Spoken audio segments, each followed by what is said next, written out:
When I first began field practicum, one word that describes my initial reaction would probably be eagerness. I was really eager to learn and build new relationships with my new clients and all the coworkers that I would encounter, family members of my clients, etc. I picked the word eager because I was really excited to put my social work skills into real life practice rather than just, in a paper or the classwork. I was also really excited to be interacting with senior citizens because that is my most favorite population to work with.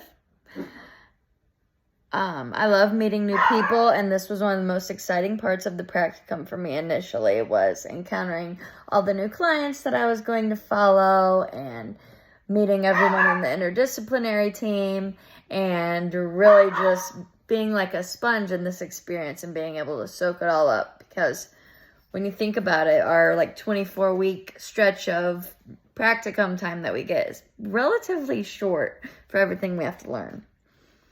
Identify which level you most associate.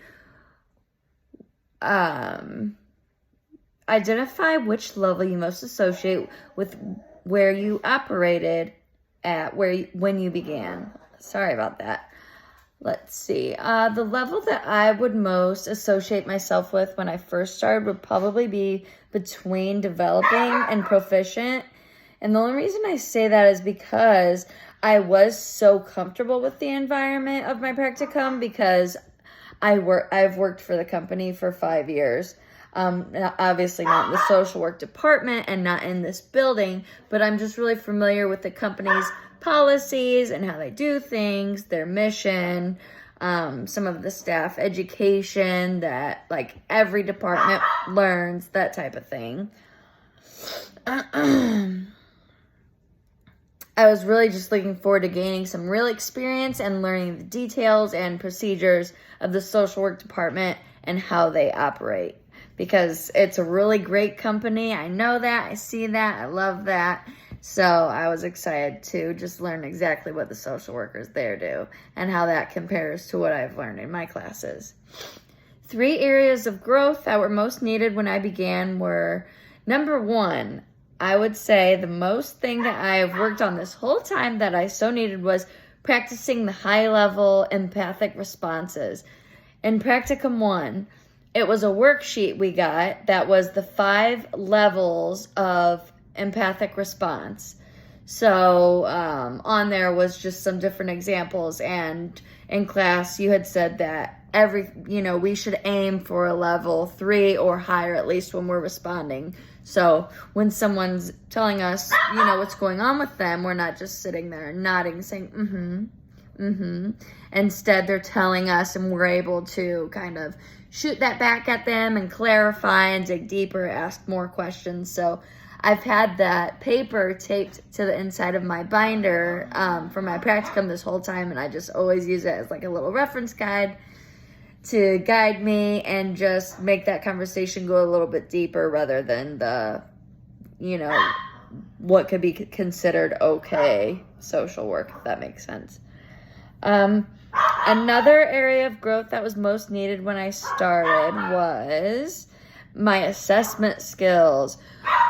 When you're assessing seniors, it can be really tricky to know, what's really going on with them, what's the truth, just because there's usually so much cognitive change, and you don't really know when you first meet someone what's their baseline. Are they more confused than usual? So it's really been taking time to connect with not only family members, but the interdisciplinary team that we've been working so closely with. For social workers, at a nursing home, obviously we have the nursing staff and physical therapists, occupational therapists, dining services, activities, all these kind of people who kind of have a different set of eyes on each individual resident that you can talk to and get their perspective or get to know that person better through them.